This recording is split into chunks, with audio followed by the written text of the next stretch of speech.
पिछली वीडियो में हमने आपको बताया था कि मार्केट कैप क्या होता है और पीई क्या होता है और पीईपीएस क्या होता है। तो इस वीडियो में हम आपको बताएंगे कि एंटरप्राइज वैल्यू क्या होती है।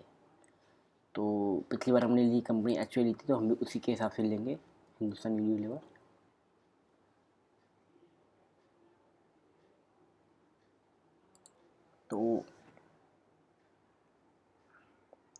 तो हमने बताया था कि मार्केट कैप क्या होता है, पीई क्या होता है, पीईपीएस क्या होता है। हमने इन तीन चार चीज़ों के बारे में बताया था। तो आज हम आपको बताएंगे बुक वैल्यू क्या होती है, सॉरी एंटरप्राइज वैल्यू क्या होती है। ये भी हमने आपको बताया था, पर इस बार थोड़ा सा अलग बताएंगे। तो चलो, तो हम मैं बताता हूँ एंटरप्राइज वैल्यू। तो मान लीजिए आपके पास एक दुकान है, वो दुकान कोई बंदा आपको बेच रहा है 100 रुपये की, और वो बंदा आपको 100 रुपये की दुकान बेच रहा है और वो ये भी कह रहा है कि अंदर तिजोरी में उसके 20 रुपये और पड़े हैं। तो मतलब आपको दुकान पड़ी 80 रुपये की। फिर मैं फिर एक बार कहता हूँ कि उस बंदे ने फिर कहा आपको कि जो 20 रुपये पड़े हैं उसमें 10 रुपये आपको मेरे दोस्त को देने हैं, वो भी आएगा, और बाकी जो 2 रुपये पड़े वो आपके। तो मतलब आपको दुकान पड़ी 90 रुपये की। वो 90 रुपये है एंटरप्राइज वैल्यू। मार्केट कैप जो दिखता है, एंटरप्राइज वैल्यू जो है। तो इसमें देखिए, इसका मार्केट कैप है हिंदुस्तान यूनिलीवर का 5,65,000 का, और इसको पड़ा कितने का, 5,60,000 का, मतलब कि 5,000 करोड़ कम पड़ा है। तो ऐसी एक कंपनी है हमारी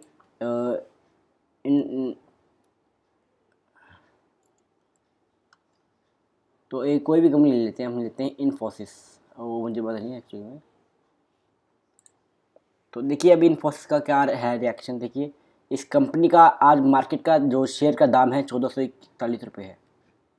इसका मार्केट कैप है 6,1400, और एंटरप्राइज ये है। एक और कंपनी थी, उसका पता नहीं मार्केट कैप था, पता नहीं हाँ,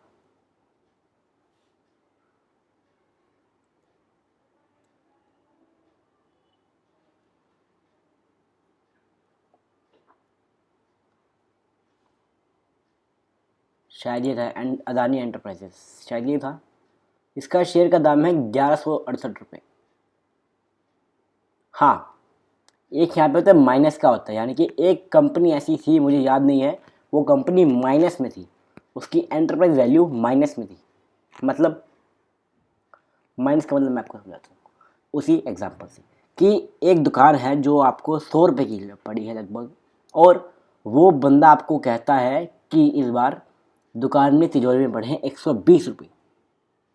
मतलब 120 रुपये भी आपकी और 100 रुपये मुझे दो, दुकान आपकी। तो मतलब दुकान आपको पड़ी -20 रुपीज़ की, मतलब आपको दुकान पड़ी फ्री की, बल्कि आपको 20 रुपये और ऊपर से मिल गए। तो वो होता है एंटरप्राइज वैल्यू, वो भी माइनस में दिखा रहा है इसमें। तो एक, चलो मैं आपको बताता हूँ, इस कंपनी का एक है एक हाँ,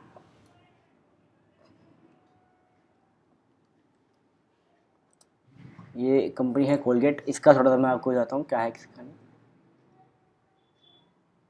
इसका मार्केट प्राइस है 43,000 करोड़ और एंटरप्राइज वैल्यू है 42,000 करोड़।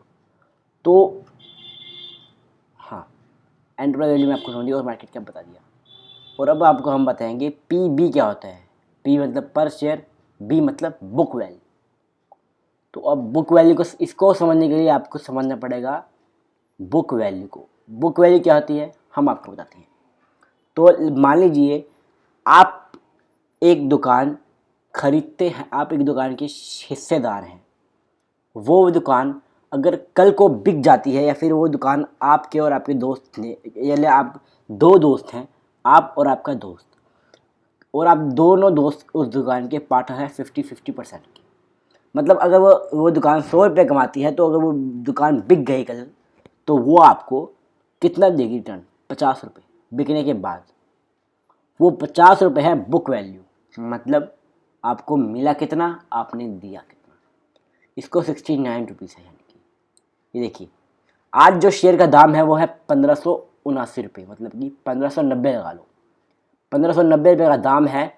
और अगर ये कल को कोलगेट वगैरह नहीं, मतलब कल को कोलगेट वगैरह कहती है कि हम अपना बेच देंगे वगैरह वगैरह, सारा का सारा ये प्रैक्टिकली तो नहीं हो सकता, पर एजुकेशनल मैं आपको समझा रहा हूँ कि बुक वैल्यू अगर आप 1500 का शेयर खरीदते हैं और कल को कंपनी डूब जाती है, फिर बेच के सब कुछ चली जाती है, तो वो आपको सिर्फ और सिर्फ 69 रुपीज़ देगी। वो है एसेट्स, 69 रुपीज़ का एसेट्स लेंगे। और आप बोलोगे ये कंपनी बड़ी महंगी है वगैरह वगैरह, कि भाई मैं 1500 का ले रहा हूँ तो मुझे 69 का क्यों दे रहे हैं। तो ये बुक वैल्यू वहाँ काम आती है जहाँ पर कुछ टच एंड फील्स के मतलब कि हो, जैसे कि अंबुजा, ये एक सीमेंट का है मेरे ख्याल से, शायद स्टॉक में नहीं है, चलो कोई बात नहीं। तो ये है एक सीमेंट के हिसाब से ये जो है बुक वैल्यू, ये आपको टच एंड फील के हिसाब से ये अब मानेगी। जैसे कि टच एंड फील मतलब क्या, इसको कलगेट को बड़े बड़े प्लांट नहीं लगाने, बड़े बड़े प्लांट नहीं लगाने, फैक्ट्री नहीं खरीदनी, लैंड नहीं चाहिए, तो इस हिसाब से इसका बुक वैल्यू कम है। तो अब आप ये टाटा मोटर्स ले लीजिए, अरे यार हाँ, तो टाटा मोटर का शेयर है 313 रुपये का, इसकी मार्केट कैप है लगभग 1 लाख करोड़ का, और एंटरप्राइज वैल्यू 1,26,00,000 का। तो इसमें देखिए इसको 53 रुपये है बुक वैल्यू। इसका मतलब अगर आप 300 का शेयर खरीदते हैं, अब कल को कंपनी नहीं रही, बिक गई, तो आपको सिर्फ और सिर्फ 53 रुपये मिलेंगे बुक वैल्यू। मतलब आपको 313 के बदले 53 रुपये मिलेंगे।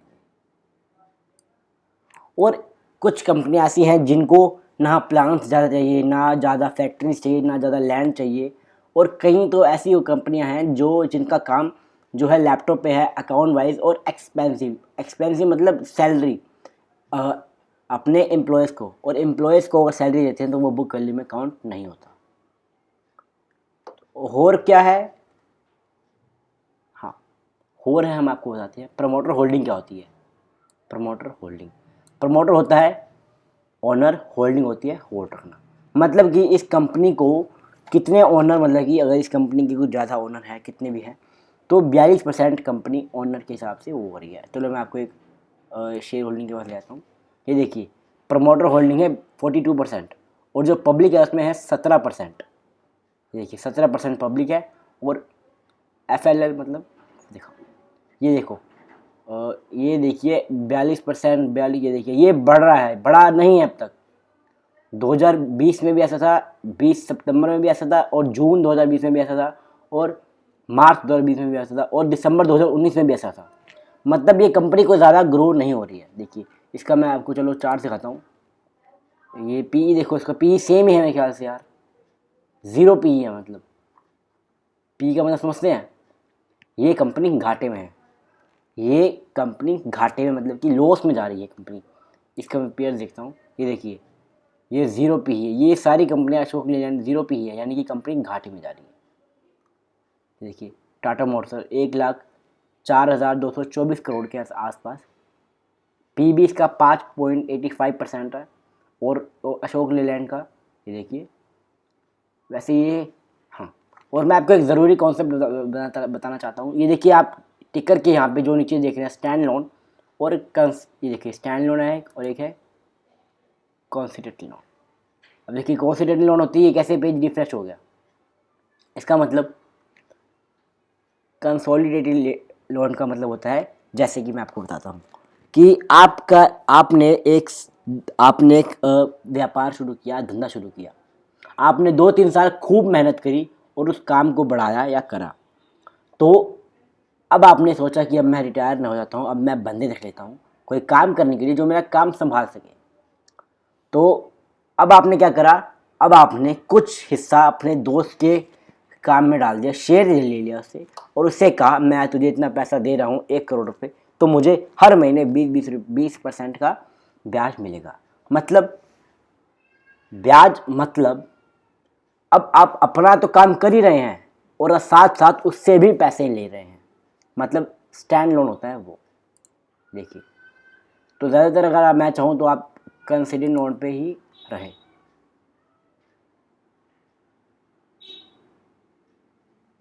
ये देखिए मार्केट कैप इसका 1,64,000 की। तो इसका एक पीयर देखते हैं, ये देखिए ये चार्ट्स पी इसका एकदम से देखिए बड़ा नहीं है यार। प्राइस चार्ट देखिए इसका 307, देखिए कितना घट रहा है कंपनी इसका। चलो मैं आपको रेशियो दिखाता हूँ। ये देखिए कंपनी 195% माइनस लॉस में है, लॉस में। पिछले 5 साल में, पिछले 3 साल में, 1 साल में इसने रिकवरी की है, पर कुछ खास नहीं है। तो ये है। तो बुक वैल्यू आपको समझ आ गई और आपको समझ आ गया प्रमोटर होल्डिंग। प्रमोटर होल्डिंग मतलब वो जिसमें कि ओनर अपनी तरफ से कितना पैसा लगाता है और अपना कितना वो सेव रखता है उसके हिसाब से। तो चलो मैं आपको एक और कंपनी का एक देता हूँ, लगा लो साहब।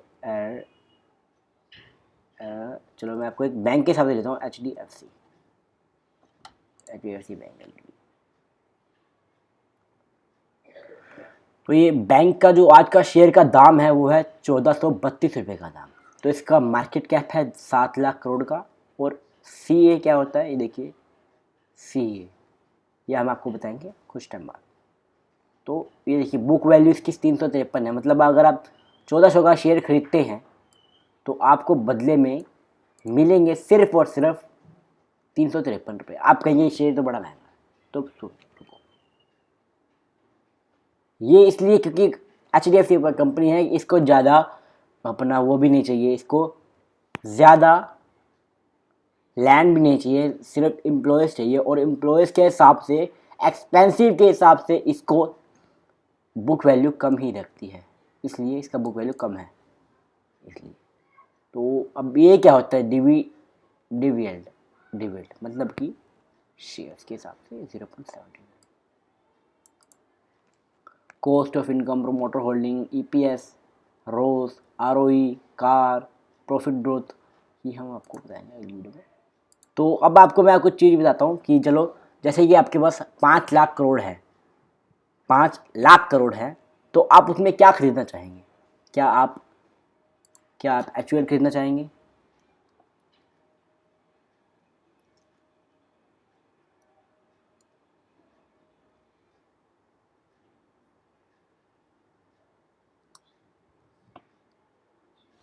क्या आप HUL खरीदना चाहेंगे? हिंदुस्तान यूनिलीवर, जो लगभग 5 लाख करोड़ से थोड़ा सा ऊपर है, 65,000 करोड़।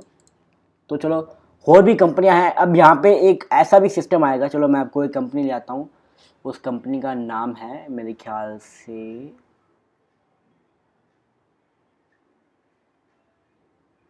एप्पल। चलो मैं अब एप्पल के बारे में बताता हूँ। एप्पल ये है यूनिक, क्या है ये, यूनिक एंटरप्राइजेज LTD। तो सस्ता ही शेयर है इसका, देखिए। तो इसका शेयर है 1 रुपये का और इसका मार्केट कैप है 9 करोड़ का। और एडवांसेस PE इसकी कम है और डिविडेंड 0%। अच्छा, डिविडेंड क्या होता है? डिविडेंड ये होता है कि कंपनी को अगर कुछ मुनाफा होता है तो वो अपना डिविडेंड बांटती है या नहीं बांटती है, या फ्यूचर के लिए अपनी ग्रोथ देखती है, वो होता है डिविडेंड। अब इनका बुक वैल्यू देखो कितना अच्छा है, 1 रुपये का शेयर खरीद लियो और 6 रुपये आपको मिल रहे हैं। मतलब देखिए इसका डेब्ट कितना है,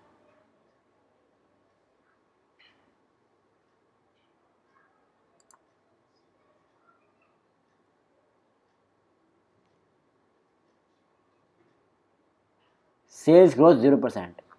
मतलब कंपनी काम कर ही नहीं रही है।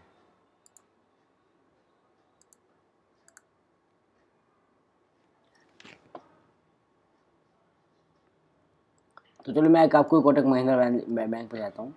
ये है Kotak Mahindra bank.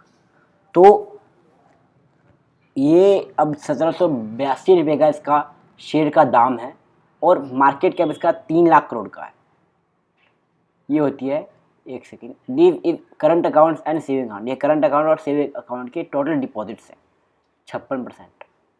Number of shares 198। Face value, PE, dividend, book value, net interest, cost of income, promoter holding, EPS। तो अब आपका जो है ग्रोथ देखिए, शेयर होल्डिंग देखिए इसकी 45%। और देखिए प्रमोटर इसके 26% है बस। फिर कहते हैं हम कामयाब नहीं होते।